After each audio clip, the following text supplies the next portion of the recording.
ఒకప్పుడు యుద్ధం అంటే మనుషుల మధ్య జరిగేది. అది క్రమంగా తుపాకులు, బాంబులకు మారింది. ప్రస్తుతం యుద్ధ విమానాలు, నౌకలు, డ్రోన్లు సహా అత్యాధునిక క్షిపణుల మధ్య సాగుతోంది. అయితే టెక్నాలజీ రూపాంతరం చెందుతున్న కొద్దీ యుద్ధతంత్రం మారుతోంది. సైబర్ దాడుల రూపంలో దేశాల మధ్య పరోక్ష యుద్ధాలు జరుగుతున్నాయి.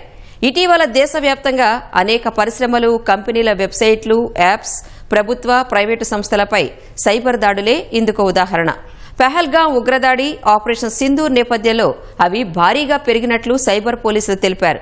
మరి శత్రువుల ఈ సైబర్ వార్ దేశం ముందు విసురుతున్న సవాళ్లేంటి? వాటిని ఎలా అధిగమించాలి? ఇవే విషయాలపై గ్లోబల్ సైబర్ ఎక్స్పర్ట్ కమిటీ సభ్యులు పెండ్యాల కృష్ణశాస్త్రితో ముఖాముఖి నేటి ఇది సంగతి ప్రత్యేకం.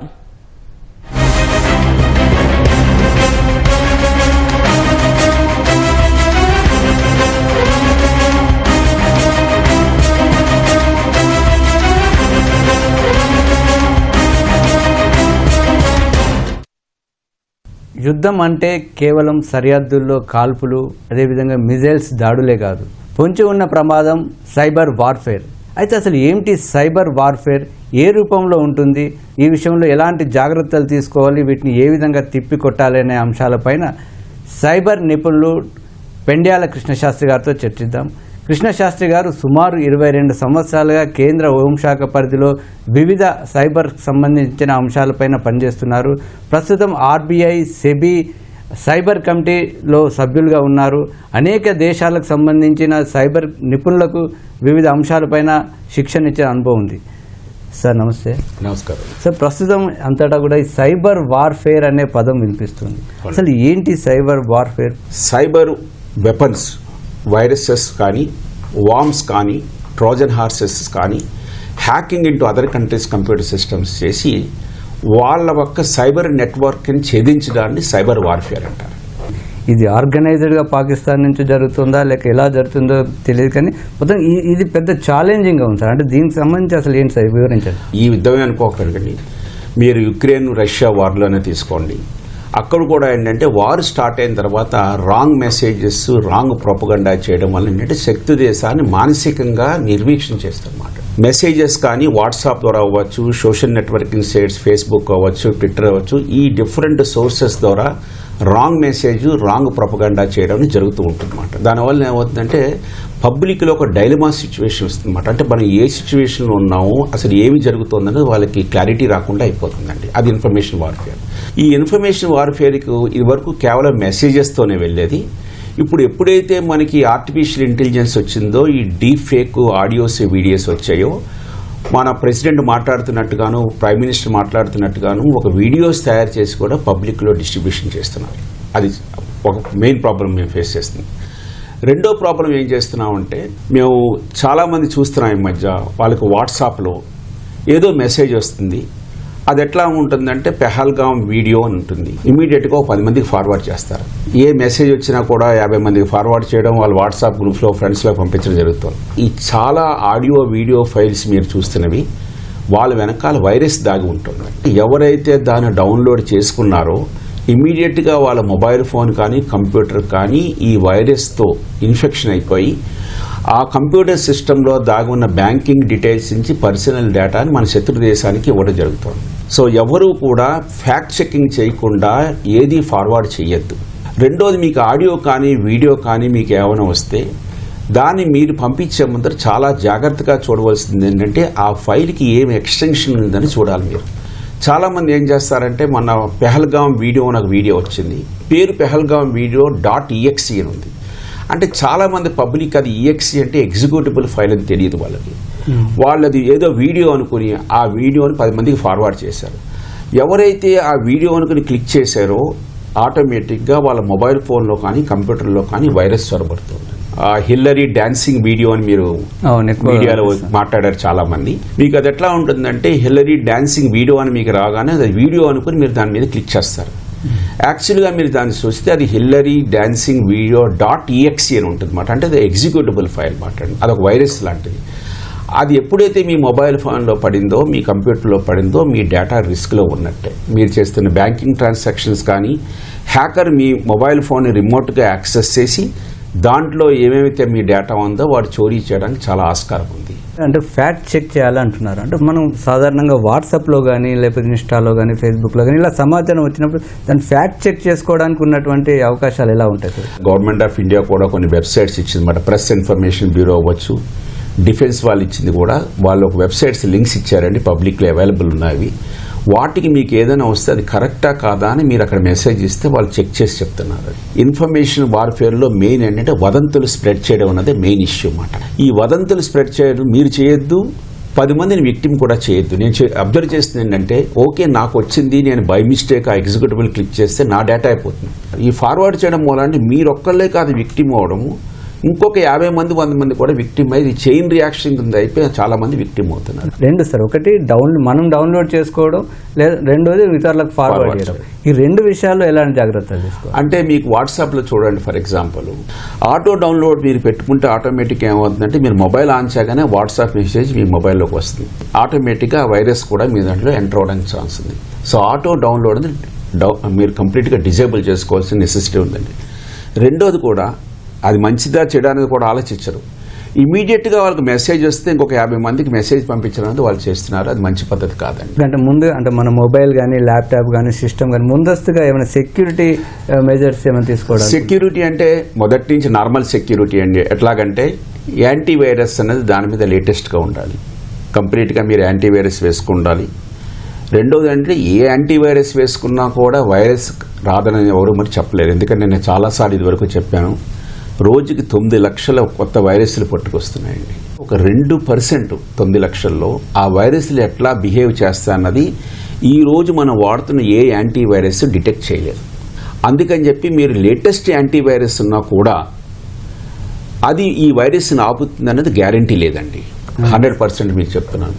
సో ప్రికాషనరీ మెజర్ ఏంటంటే అల్టిమేట్గా మీరు దాన్ని క్లిక్ చేయకుండా ఉండడం అన్నది ప్రికాషనరీ మెజర్ అని చెప్తామాట. అది నేను చెప్పాను. మీరు అన్నట్టు క్లిక్ చేయకూడదు. ఒకవేళ పొరపాటునో లేక ఏమరపాటునో క్లిక్ చేసినట్లయితే మీరు అన్నట్టు .exe లాంటివో చేస్తే ఆ తర్వాత దాన్ని మళ్ళీ తొలగించుకోవడానికి ఏమైనా అవకాశం ఉంటుంది? దాన్ని క్లీన్ మళ్ళీ తొలగించుకోవడానికి మీరు ఎట్లాగంటే మీకు కంప్యూటర్ ఎమర్జెన్సీ రెస్పాన్స్ టీమ్ అని గవర్నమెంట్ ఆఫ్ ఇండియా ఉంది. వాళ్ళు సైబర్ స్వచ్ఛ కేంద్రాన్ని మీరు వినే ఉండుంటారండి. దానికి మీరు కనెక్ట్ అయ్యి మీ డివైజ్ని క్లీన్ చేసుకోవచ్చండి. ఎందుకంటే ఆ సైబర్ స్వచ్ఛ కేంద్రాలు ప్రతి సెకండ్కి యాంటీవైరస్ని అప్డేట్ చేస్తున్నారు వాళ్ళు, గవర్నమెంట్ ఆఫ్ ఇండియా. సో ప్రతి కంప్యూటర్లో కానీ ఏదైనా మొబైల్ ఫోన్లో కానీ బై మిస్టేక్ మీరు ఏదైనా క్లిక్ చేసినప్పుడు వైరస్ ఎంటర్ అయింది అన్నప్పుడు సైబర్ స్వచ్ఛ కేంద్రాల ద్వారా మీరు మీ మొబైల్ ఫోన్ని క్లీన్ చేసుకునే ఆస్కారం ఉంది. ఇప్పుడున్న యుద్ధ వాతావరణ పరిస్థితుల్లో ప్రత్యేకంగా పాకిస్తాన్ నుంచి ఏమైనా అంటే మనకున్న కేంద్ర ప్రభుత్వం నుంచి కానీ ఏమైనా హెచ్చరికలు ఏమన్నా సార్, ఫలానా వైరస్ పొంచి ఉంది, దానిపైన జాగ్రత్తలు తీసుకోవాలి అని అట్లాంటి అంటే గతంలో వర్ణాకాయ అని కొన్ని ఎక్కువగా వినిపించాయి. అంటే ప్రస్తుతం అంటే ఇంటెలిజెన్స్ నుంచి సైబర్ ఇంటెలిజెన్స్ ఏమైనా సమాచారం ఉందా సార్? ప్రొయాక్టివ్గా అన్నమాట, అంటే అటాక్ జరిగేంత వరకు వెయిట్ చేయకుండా ప్రొయాక్టివ్గా ఏమేమి మెజర్స్ తీసుకోవాలని అడ్వైజరీస్ ఇష్యూ చేస్తూ వస్తున్నారు వాళ్ళు. అయితే మనం గతంలో కొన్ని ఏళ్ల క్రితం మన పవర్ గ్రిడ్ మొత్తం ఫెయిల్ అయింది. దానికి కూడా ఈ సైబర్ వారే ఒక కారణం అని ఒక ప్రచారం జరిగింది. అది ఎంతవరకు నిజమో? అయితే ఇలాంటివి అంటే ఇప్పుడు కూడా ప్రమాదాలు పొంచి ఉంటే అలాంటి విషయంలో ఎలాంటి జాగ్రత్తలు తీసుకుంటున్నారు? ఇప్పుడు మీరు సైబర్ వార్ విషయానికి వస్తారండి. యాక్చువల్గా ఎప్పుడు కూడా ఇన్ఫర్మేషన్ వార్ఫేరు, సైబర్ వార్ఫేర్లు, ఈ ఎకనమిక్ వార్ఫేర్ అన్నది, డిప్లొమాటిక్ వార్ఫేర్ అని కూడా ఇవి ఎట్లాగుంటాయంటే ట్రెడిషనల్ వార్ఫేర్కి సపోర్టింగ్ అంగా ఉంటాయి అన్నమాట. అంటే శత్రువుని మనం ఎట్లాగా డిఫికల్టీ సిచ్యువేషన్లో పుష్ చేయాలి, మానసికంగా కానీ ఆర్థికంగా కానీ అనేది చాలా important. For example telecommunication network మీద సైబర్ అటాక్ జరిగి మీ కమ్యూనికేషన్ సిస్టమ్స్ డిస్టర్బ్ అయిపోయాయి అనుకోండి, అంటే మీ మొబైల్ ఫోన్ పనిచేయకపోవచ్చు, మీ ఇంటర్నెట్ పనిచేయకపోవచ్చు. అట్లాంటి సిచ్యువేషన్లో పబ్లిక్లో ప్యానిక్ క్రియేట్ అయినప్పుడు ట్రెడిషనల్ వార్ జరగడానికి చాలా ఎక్కువ ఛాన్స్ ఉంది, నష్టం కూడా చాలా ఎక్కువగా జరుగుతుంది. అందుకే మీకు లాస్ట్ 15 ఏళ్ళలో మీరు చూస్తే, ఎస్పెషల్లీ మీరు రష్యా యుక్రెయిన్ వార్లో కూడా చూడండి, సైబర్ వార్ఫేర్ అనేది చాలా ఇంపార్టెన్స్ పెరిగిపోయింది. మీరు రష్యా యుక్రెయిన్ యుద్ధంలో మీరు చూసినప్పుడు యుక్రెయిన్ యొక్క ఇంటర్నెట్ వ్యవస్థ పూర్తిగా కుప్పకూలిపోయింది ఆ రష్యన్ హ్యాకర్స్ దాడి చేయడం మూలంగా. ఒక కంట్రీలోకి ఇంటర్నెట్ వ్యవస్థే లేనప్పుడు మీరు ఆలోచించుకోండి, మనం అసలు ఆలోచించడం కూడా చాలా కష్టం. ఆ యుక్రెయిన్కి ఆల్టర్నేటివ్ ఇంటర్నెట్ అనేది మీకు ఎలన్ మస్క్ మీకు ఇవ్వడం జరిగింది. దాని స్టార్లింక్ ప్రాజెక్ట్ మీరు వినే ఉంటారు. ఆ ప్రాజెక్ట్ ద్వారా ఆల్టర్నేట్ ఇంటర్నెట్ క్రియేట్ చేయగలిగారు. అట్లా మనకు కూడా ఏంటంటే ఇట్లాంటి అటాక్స్ జరిగినప్పుడు కంపల్సరీగా మీకు ప్యానిక్ అనేది క్రియేట్ అవుతుంది పబ్లిక్. ఈ సైబర్ వార్ఫేర్లో మీరు అన్నట్టుగా ఏంటంటే మనకి లడాక్ రీజన్లో చైనీస్కి ఇండియాకి కొంత డిస్ప్యూట్ జరిగినప్పుడు సైబర్ అటాక్స్ అనేది పవర్ గ్రిడ్స్ మీద జరిగింది. ముంబై పవర్ గ్రిడ్ మీద, ఎస్పెషల్లీ మహారాష్ట్ర పవర్ గ్రిడ్ మీద చైనీస్ హ్యాక్ చేశారని చెప్పి suspicion. To be frank, problem ఏంటంటే ఈ సైబర్ అటాక్స్ లో అన్ని మనం సస్పెక్టెడ్ టు బి అని వర్డే వాడాలండి. ఎందుకంటే ఎవరు అటాక్ చేశారని చెప్పడం చాలా కష్టం. అంటే మనకి ఐపీ అడ్రసెస్ని బట్టి చెప్పేవాళ్ళు ఇది వరకు. ఆ IP address for example Pakistan నుంచి వస్తే వాళ్ళ హ్యాకర్స్ ఇన్వాల్వ్ అయినట్టుగా, చైనా నుంచి వస్తే చైనా హ్యాకర్స్ ఇన్వాల్వ్ అయినట్టుగా. అయితే ఇప్పుడు ఈ రోజు ఏమవుతుందంటే ఇంటర్నెట్లో మీకు డిఫరెంట్ టూల్స్ వచ్చాయి. అంటే ఎనానిమైజెస్ అంటారు, టార్ అని మీరు ఉంటారు, విపిఎన్స్ అంటారు, ప్రాక్సీస్ అని ఉంటారు అన్నమాట. ఇవన్నీ ఉండడం మూలాన ఏమవుతుందంటే మీ ఐపీ అడ్రస్ కంట్రీని బట్టి మీరు ఆ కంట్రీ వాళ్ళు ఇన్వాల్వ్ అని చెప్పడం చాలా కష్టం అండి. అందుకే మనం ఏంటంటే ఎవరు అటాక్ చేశారనేది మనకి ఇంపార్టెంట్ కాదు, ఆ అటాక్ జరగకుండానే ఏం జాగ్రత్త తీసుకోవాలనేది చాలా ఇంపార్టెంట్ అని పాయింట్ నేను చెప్పదలుచుకున్నాను. కేంద్ర ఆర్థిక శాఖ మంత్రి బ్యాంకింగ్ ఆర్థిక సంస్థలతో కూడా అప్రమత్తం చేశారు. అంటే ఈ సందర్భంలో అంటే ఆర్థిక సంస్థలు కానీ ముఖ్యంగా యూపీఐ, అందరం కూడా యూపీఐ వాడుతుంటాం కాబట్టి ఈ విషయంలో అంటే ఏమైనా పరిస్థితులు ఏమైనా ప్రమాదం పొంచి ఉందా సార్? ఈ విషయంలో ఎలాంటి జాగ్రత్తలు అవసరం సార్? మీరు అడిగితే అది ఒక అడ్వైజరీ అండి. అంటే జాగ్రత్తగా ఉండండి చెప్పడం వేరు. జాగ్రత్తగా ఉండండి అని చెప్పడం మూలాన అటాక్ జరిగిందని కాదు, జరుగుతుందని కూడా కాదు. అది జ్ఞాపకం పెట్టుకోవాలి. అంటే మీకు ఎట్లా ఉంటుందంటే మనకి వెదర్ రిపోర్ట్లో తుఫాను వస్తుందని చెప్పినప్పుడు మన జాగ్రత్తలో మనం ఉండాలి. అంటే తుఫాను ఎంత బీభత్సం సృష్టిస్తున్నది మనకి ఇంకా తెలియకపోవచ్చు. ఇప్పుడు మన ఆర్థిక మంత్రి గారు చెప్పింది ఏంటంటే బ్యాంక్స్ అందరూ కూడా సైబర్ సెక్యూరిటీకి ఇంపార్టెన్స్ ఇవ్వాలి. రిజర్వ్ బ్యాంక్ ఆఫ్ ఇండియా ఏవైతే సైబర్ సెక్యూరిటీ అడ్వైజరీస్ ఇష్యూ చేస్తుందో time to time, government of India certain కానీ NCAACPS ఇస్తుంది కానీ వాటిని రెగ్యులర్గా ఇంప్లిమెంటేషన్ చేసి మనకు ఆర్థిక వ్యవస్థ మీద సైబర్ అటాక్ జరగకుండా చూసుకోవాలని మాత్రమే చెప్పారు. నా ఎక్స్పీరియన్స్ అబ్జర్వ్ చేస్తుంది ఏంటంటే ఇంతవరకు లాస్ట్ 6 సంవత్సరాలు 7 సంవత్సరాల్లో మన బ్యాంకింగ్ సిస్టమ్ మీద ఎక్కడ మేజర్ సైబర్ అటాక్ అని జరగలేదండి. ఎందుకంటే బ్యాంక్ రక్షణ వ్యవస్థలు చాలా బాగుంది. చాలా సైబర్ సెక్యూరిటీకి ఈరోజు బ్యాంకింగ్ వ్యవస్థలో చాలా ఇంపార్టెన్స్ ఇచ్చారు. దాని మూలంగా నేను చూసిన ప్రకారం అంటే ఎవరు కూడా 100% సైబర్ అటాక్స్ జరగదని చెప్పడం చాలా కష్టం. బట్ నా అబ్జర్వేషన్ ప్రకారం నేను చెప్తున్నాను, బ్యాంకింగ్ వ్యవస్థ మీద సైబర్ అటాక్ జరగడం అనేది చాలా కష్టం పరిస్థితులు. ఎందుకంటే మనం చాలా అట్మోస్ట్ సెక్యూరిటీని తీసుకోవడం చేస్తున్నాం. అంటే గతంలో చాలా సందర్భాల్లో ప్రభుత్వానికి సంబంధించిన వెబ్సైట్లు కానీ ప్రముఖ కంపెనీల ప్రైవేట్ వెబ్సైట్స్ కానీ హ్యాక్ చేసి వాటిపైన ఆ దేశానికి సంబంధించిన జాతీయ జెండాలు పెట్టడం, లేక మన దేశానికి సంబంధించి తప్పుడు రాతలు రాయడం చాలా సందర్భాల్లో జరిగింది. అసలు అది ఏ విధంగా చేస్తారు, దాన్ని ఎందుకు చేస్తారు సార్, దాని ఉద్దేశం ఏంటి? అంటే దీన్ని మా భాషలో చెప్పాలంటే అండి సైబర్ హ్యాక్టివిజం అంటారన్నమాట. అంటే politically and religiously motivated attacks. అది వెరీ కామన్ అండి. మీరు 2001, 2, 3, 4 అప్పుడప్పుడే కొత్తగా వెబ్సైట్స్ క్రియేషన్ అవుతున్నప్పుడు కంపెనీస్ కానీ గవర్నమెంట్స్ కానీ ప్రాపర్ సెక్యూరిటీ మెజర్స్ అంటే వెబ్సైట్స్ని ఎట్లా ప్రొటెక్ట్ చేసుకోవాలని అంత స్పెండ్ చేయనప్పుడు, సెక్యూరిటీని ఇంప్లిమెంట్ చేయనప్పుడు మేము అబ్జర్వ్ చేస్తుంది ఏంటంటే శత్రు దేశాలు అవ్వచ్చు, మన ఎనిమీ ఆర్గనైజేషన్స్ అవ్వచ్చు, వాళ్ళు మీ వెబ్సైట్లోకి చొరబడి వాళ్ళ కంపెనీ ప్రొపగండా రిలేటెడ్ మెటీరియల్ అంటే వాళ్ళ రిలీజియస్ అవ్వచ్చు, వాళ్ళ క్యాస్ట్ అవ్వచ్చు, వాళ్ళ ఆర్గనైజేషన్ గురించి కావచ్చు, దానికి సరిపడా ప్రొపగండా మెటీరియల్ చేసుకోవాలని మేము యాక్చువల్గా సైబర్ హ్యాక్టివిజం అంటారండి. భారతదేశంలో మేము చాలాసార్లు అబ్జర్వ్ చేసాము. స్కూల్స్లో కానీ కాలేజెస్ కానీ మీరు ఈ మధ్య జరిగిన పెహల్గామ్ ఇష్యూ జరిగిన తర్వాత కూడా మీరు అబ్జర్వ్ చేసి గూగుల్లోకి వెళ్ళి కొడితే కూడా మీకు తెలుస్తుంది. అంటే కాలేజెస్, స్కూల్స్, కొన్ని ఆర్గనైజేషన్స్ ఎవరైతే వాళ్ళ వెబ్ సర్వర్ని కరెక్ట్ అయిన సెక్యూరిటీ ఇంప్లిమెంటేషన్ చేయలేదో వాటిలోకి అక్రమంగా చొరబడి వాళ్ళు ఈ రాయడం జరిగింది. అదేవిధంగా సార్ కొన్ని సందర్భాల్లో పబ్లిక్ యూటిలిటీ సర్వీసెస్ IRCTC లాంటివి కానీ మీ సేవ లాంటి పబ్లిక్ ఇలాంటివి హ్యాక్ అనేవి లేక పూర్తిగా స్తంభించిపోయే విధంగా కూడా చేస్తున్న సందర్భాలు ఉంటుంది. అంటే ఈ ఎప్పుడైతే మనకి రిలేషన్స్ ఫారిన్ కంట్రీస్తో కానీ గ్రూప్స్ లేనప్పుడు ఈ సైబర్ వార్ఫేర్లో మొట్టమొదటి స్టెప్ అన్నది ఈ సైబర్ హ్యాక్టివిజం అండి. రెండో స్టెప్ అనేది మీరు చెప్పినట్టుగా మేము ఏం చేస్తామంటే దీన్ని డిస్ట్రిబ్యూటెడ్ డెనైల్ ఆఫ్ సర్వీస్ అటాక్స్ అంటామన్నమాట. అంటే పబ్లిక్ సర్వీసెస్కి ఏవైతే వెబ్సైట్స్ ఉన్నాయో వాటి మీద ఎక్కువ ట్రాఫిక్ తీసుకొచ్చి ఆ సైట్ని డౌన్ చేస్తామన్నమాట. దీన్నే మేము డినైల్ ఆఫ్ సర్వీస్ అటాక్స్ అని అంటామన్నమాట. అంటే మీరు ఐఆర్సిటీస్ అనుకోవచ్చు, ఒక బ్యాంక్ ఇంటర్నెట్ బ్యాంకింగ్ వెబ్సైట్ అనుకోవచ్చు, ఎవరైతే పబ్లిక్ యాక్సెస్ చేసి పబ్లిక్ సర్వీసెస్ ఉన్నాయో వాటి చేయడం మూలాన ఏమవుతుందంటే పబ్లిక్ యూటిలిటీస్ అన్నది మీకు తగ్గిపోతుంది అన్నమాట. ఇది చాలా కామన్గా రెండో ఫేజ్లో డినైల్ ఆఫ్ సర్వీస్ అటాక్స్ అంటారు. ఇవి రెండు కాకుండా ఇంకా ఏమన్నా కీలకమైన అటాక్స్ ఏమైనా జరిగే అవకాశం ఉంటుందా? అంటే ఇప్పుడు నేను చెప్పిన 2 దశలు ఫేజ్ 1 అండ్ ఫేజ్ 2 ఏమన్నాను అంటే సైబర్ హ్యాక్టివిజం అవ్వచ్చు, డినైల్ ఆఫ్ సర్వీస్ అటాక్స్ అవ్వచ్చు. ఈ ఫేజ్ 1 అండ్ ఫేజ్ 2 అన్నది లో స్కిల్ లో ఫోకస్డ్ పీపుల్ చేస్తారండి. ఇలాగే ఫేజ్ 3 ఫేజ్ 4 అని కూడా ఉన్నాయి. ఈ ఫేజ్ 3లో ఏమవుతుందంటే high skilled high focused hackers వస్తారన్నమాట. ఆ హ్యాకర్స్ ఇండియాలో ఉన్న వెబ్సైట్లోకి వెళ్ళి డేటాని చోరీ చేసి దాని మీద ర్యాన్సమ్వేర్ వేసి డేటాను మొత్తం ఎన్క్రిప్ట్ చేస్తారు. అంటే ఈ ర్యాన్సమ్వేర్ అటాక్స్ డేటా థెఫ్ట్ అనేది జరుగుతుంది. అది ఫేజ్ 3లో. మీకు ఫేజ్ 4లోకి వచ్చేటప్పటికి ఎస్పెషల్లీ 4వ దశ. ఈ 4వ దశలో స్టేట్ స్పాన్సర్డ్ అటాక్స్ కింద ఉంటాయన్నమాట. అంటే స్టేట్ యాక్టర్స్ మీరు చాలా చూసుంటారు, చాలా రోగ్ నేషన్స్ సైబర్ ఆర్మీస్ని డెవలప్ చేశాయి.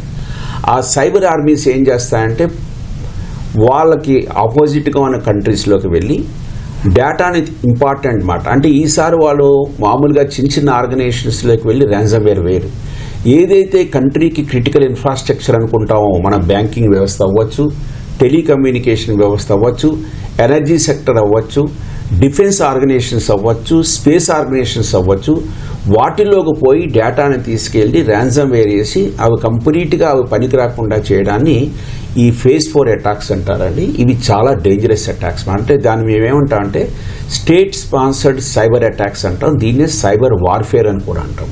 ఈ 4th ఫేజ్ అనేది చాలా క్లిష్టమైంది. అందుకనే మన గవర్నమెంట్ ఆఫ్ ఇండియా కూడా స్ట్రెస్ చేస్తుంది ఏంటంటే మనం ఆ ఫేజ్కి రావడానికి ఆస్కారం ఉందా అంటే ఛాన్సెస్ ఉంది. ఎందుకంటే ప్రస్తుతం ఏవైతే కంట్రీస్ మన ఎనిమీ కంట్రీస్ అన్నీ కలిపి ఒక గ్రూప్ కింద ఫామ్ అయ్యి అవి మనని టార్గెట్ చేయడానికి చేస్తాయో there is a possibility and there is a chance. అంటే మనకున్నటువంటి సైన్యం కానీ మనకున్న ఆయుధ సంపత్తి విషయంలో ఏ విధంగా చూసినా కూడా పాకిస్తాన్ చాలా వెనుకబడి ఉంది. కానీ ఇది సైబర్ ఆర్మీ విషయంలో పాకిస్తాన్ ఎలా ఉంది సార్, ఏ స్థితిలో ఉంటుంది అంటే అది చెప్పడం చాలా కష్టం అండి. అది ఏ కంట్రీలో ఎంత సైబర్ ఆర్మీ ఉన్నది మనం చెప్పలేము. నేను ఇంతకుముందు కూడా నేను చెప్పడం జరిగింది. ఆ హ్యాకింగ్ గ్రూప్స్ అనేవి డిస్ట్రిబ్యూటెడ్గా ఉంటాయి అన్నమాట. అంటే ఒక హ్యాకింగ్ గ్రూప్కి ఇంకొక హ్యాకింగ్ గ్రూప్ సపోర్ట్ చేసుకోవచ్చు.